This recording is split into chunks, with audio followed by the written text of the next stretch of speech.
Okay, we're back again, and I have Neil here. Neil is getting ready to perform one of the toughest, from my experience of doing flooring, that this is one of the toughest things he's gonna show y'all how to cross over when you're doing a double wide. How you take and connect those two pieces when you're putting this laminate flooring in. Y'all know laminate flooring, if and so it's not installed right and you hit a wrong gap, it will pop open, it will break that seal. So there's a big gap in this floor, and Neil is getting ready to show y'all how to mend this gap and be able to keep it moving with your flooring. Okay, Neil, say good morning. Good morning, everybody. There's a 5/8 gap where the two houses meet together because they bring this modulars in two pieces. Okay, so we're going to show you the gap. There's some kind of foam in there, so we have to put a piece of metal in there because the seam is landing right on the seam. And if you leave that seam, the bathroom's right there. That means there's going to be high traffic area, and chance you could break the edge of the flooring off, and then you got to replace the floor, that piece. Okay, so let us show you. We get ready to show y'all what we're speaking of. We got some.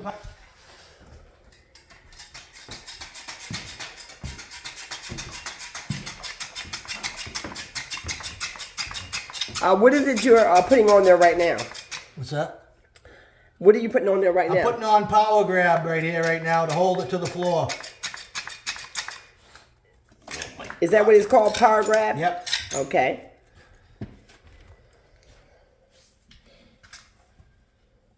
Can you please tell them what it is you're putting the power grab on? What is this? I'm putting it on a piece of sheet metal from ductwork. We cut it up into 4-inch strips. Okay. Where did you purchase that? At Home Depot we got it. In the heating section. If you go to the metal section, it's more money. For no reason. Okay, where you have the tape is that where the gap is? Yes. Okay. Y'all see he gave it a good strong bead right there on that piece of metal. All right, I'm going to take the plastic bag so I don't get my finger all stuck. I'm going to spread it out a little bit.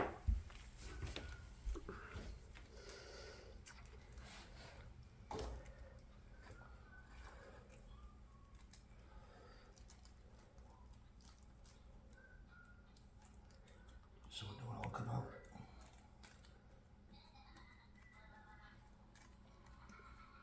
So don't be afraid to put this power grab on here. As you can see, he put a good amount on there, and he's spreading it out just like you would a cake to make sure that it does not squeeze out on the sides or come out on the bottom. If it does, we got to wipe it off. But if it does, he said all you got to do is wipe it off. But this is to hold this piece down to the floor.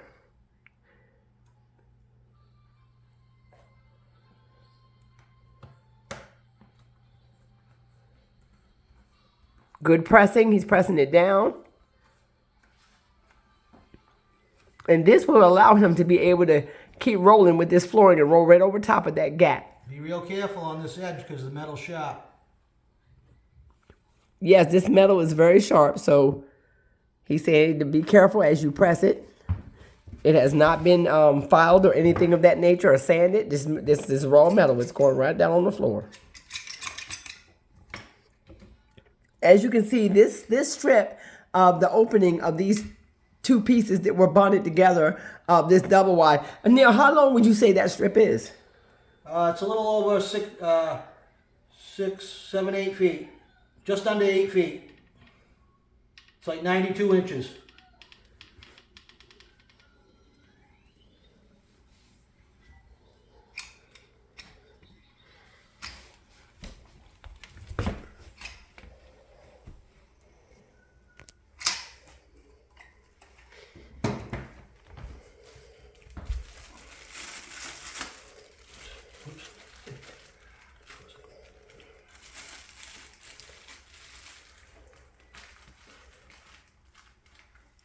I want to make sure I get it on the edge real good.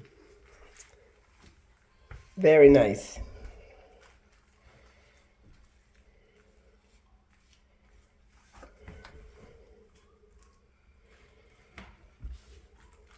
So Neil, have you done this technique before? No. You never did it before. All right. We asked a couple flooring guys, and They said it was a really good idea. Nice. So he as he checked with a couple of the flooring guys, they said it was a very nice idea that he thought of. And if and so any of you other flooring guys out there have any other ideas of the way you would have done it, please put your comments. We welcome all comments. Leave your suggestions in the comments because you never know. We may be coming to a neighborhood near you doing another home. But this right here really looks good. Neil's taking his time. He's pressing it in.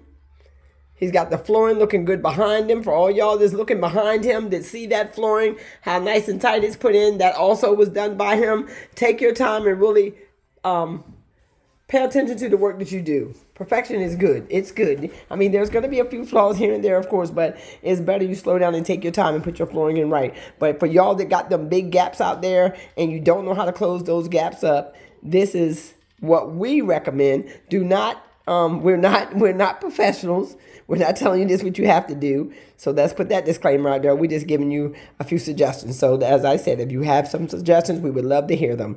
Please type them in the comments. Because after he puts this last piece down and press it in, at that point, he's going to show you. We're going to continue to keep rolling with the floor. As you can see, we're very close to that edge. So you'll see this edge get covered over.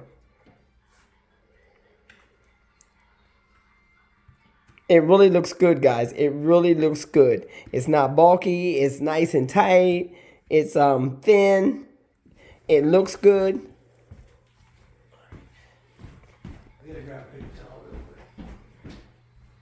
It's not gonna cut the laminate. It really looks good. It's gonna give a nice flat drop when you put your foot on it. It'll give a firmness. Wherein before that gap being open could have caused a problem. As you can see him sliding that piece under by the doorway right there.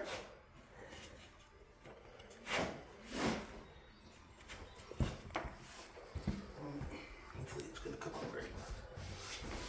You gotta hold this so it goes under that, okay?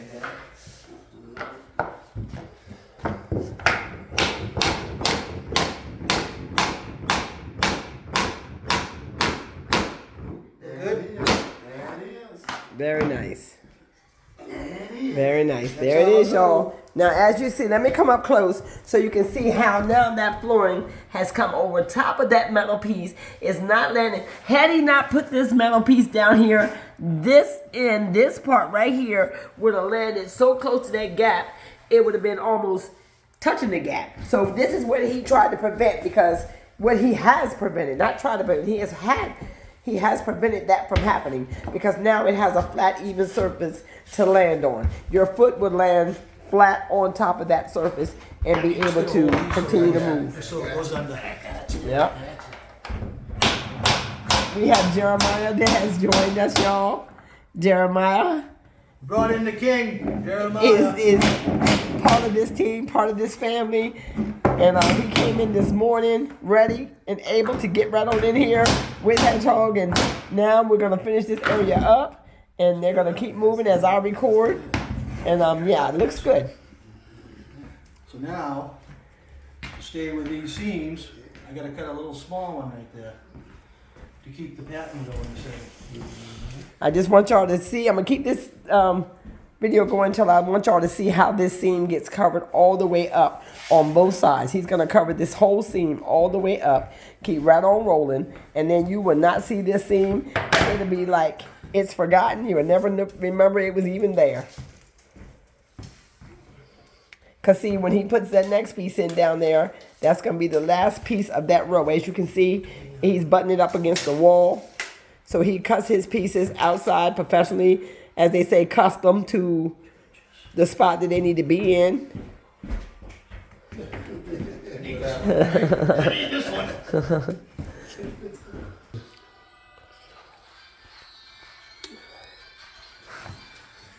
Alright, too long is better than too short.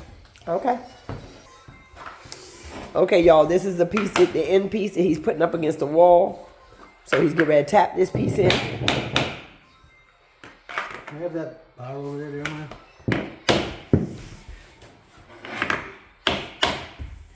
As y'all can see how nice that flashing has been ran all the way down the wall, and it has not caused an issue with the planks lifting up or any of that nature. They're still holding strong.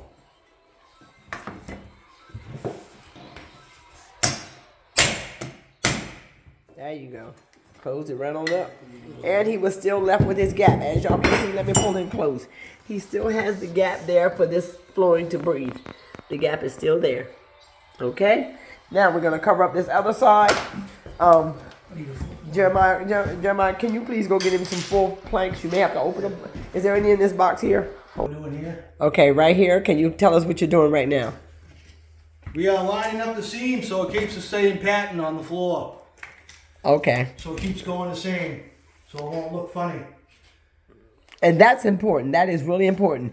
Even though most people would not recognize it, but a person that is precise about their work, they would recognize it. Even if he did not put that there, he would have recognized it as he got down the line, as he has in the past, or I have, and we would have had to pull that piece up, not because it would have been not working or not tight or wouldn't be able to put it in. It's because of the fact that we like to keep with the same pattern that we have chosen so that it will be uniform all out through the room. So what y'all seeing right now is the pattern that we started with as it goes on down the line.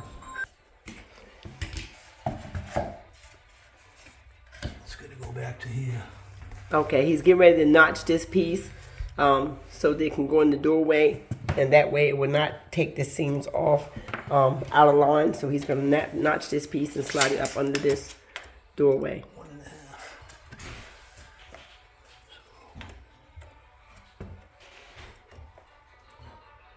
I told y'all before that when you're doing cuts like this is the hard part right here for doing this job, is you got to have the right notches, the right cuts, know how to use your ruler, your tape measure very well, and you got to have patience more so than anything, because it takes a lot of time to do these notches under the doorway.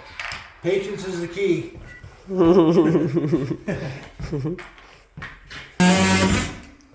Okay, y'all, this power tool right here is a good tool to use for cutting under the doors. Now, can you please tell them what tool that is? So, oscillating tool. Perfect. Goes back and forth.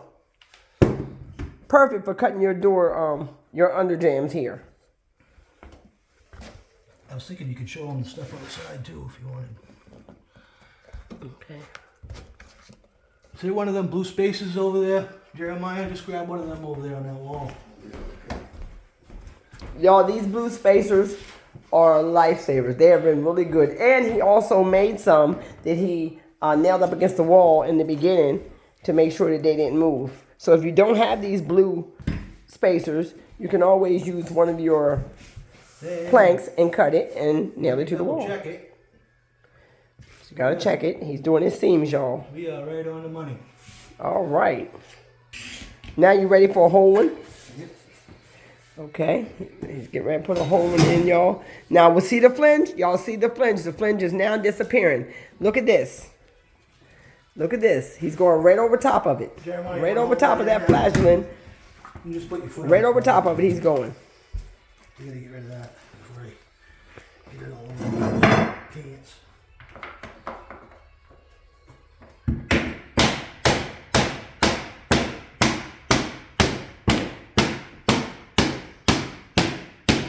There it is.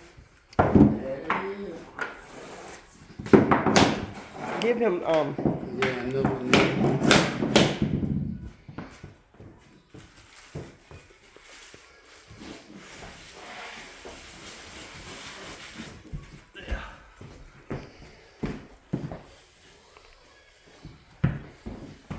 Probably gonna cut it.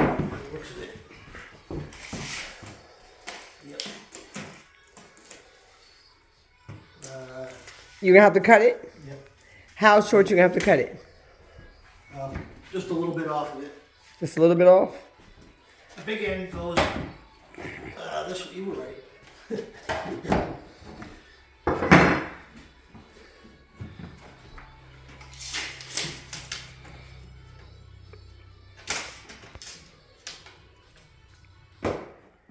Okay, here we go.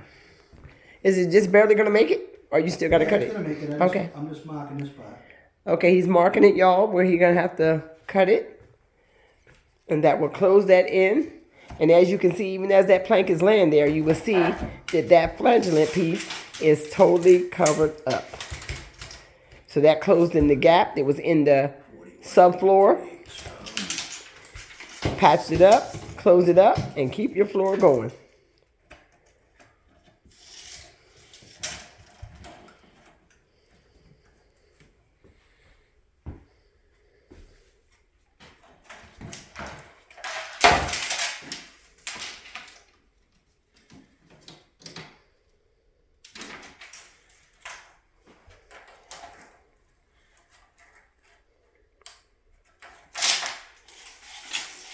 Don't be afraid to recheck your measurements because you can always make a mistake.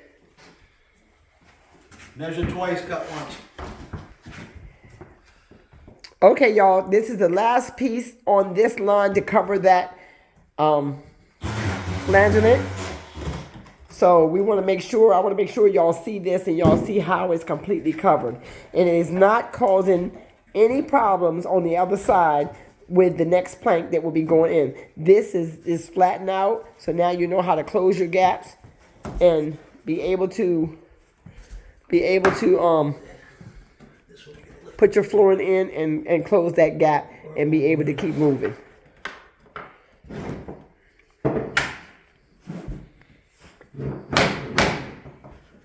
Can you hold that block? Just put your finger on that block so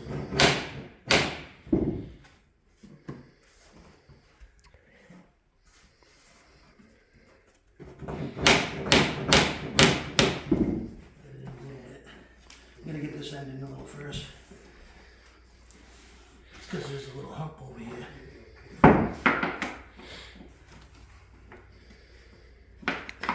And don't be afraid to adjust. A lot of times when you put these planks in, you're going to have to adjust them a little bit and shake them in a little bit, slide them a little bit. Sometimes you got to pop them in and out a little bit. It's easier if you can lift them up to put it in, but this you can if you want to have a nice thing under the door.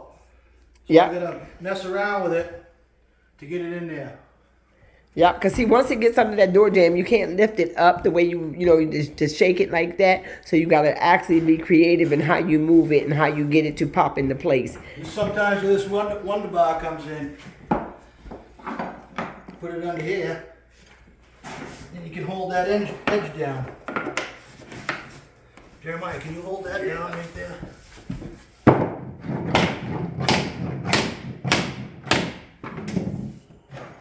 That's how it rolls.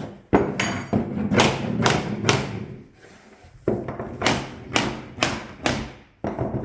you're gonna have to hold that one down here.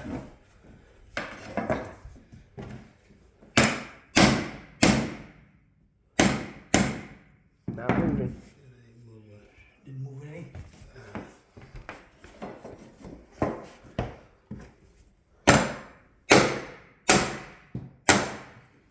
Move the edge. There you go. Come on. There you go. Yep, that did it. That's it. That's Big Daddy. There you go. Now, as y'all can see, beautifully, job well done. Not only is the gap that was in the floor that tied these two pieces of this double wide together has been covered. It has been covered in a way that when we step on these planks, we don't have to worry about the mortar or whatever's in that gap cracking or the plank breaking, because it's putting our foot on a flat, level surface as we step up on this plank. Neil, can you step on it for me, please? Bounce around on it a little bit. See how solid that is? Ain't going nowhere. It ain't going no place. Ain't gonna break the edge off the floor or anything. So there you go. Now you know how to cover the gaps in your floors and how to be able to cover them to the point where you will be able to walk on them and be assured that they will not break nor fall apart. So I'm gonna in this video right here, and if you like these type of videos, please keep watching, like, comment, and subscribe. Please, it helps our channel. It helps me get more views. Please just subscribe. It costs us nothing. All right, y'all, be blessed. Have a wonderful day.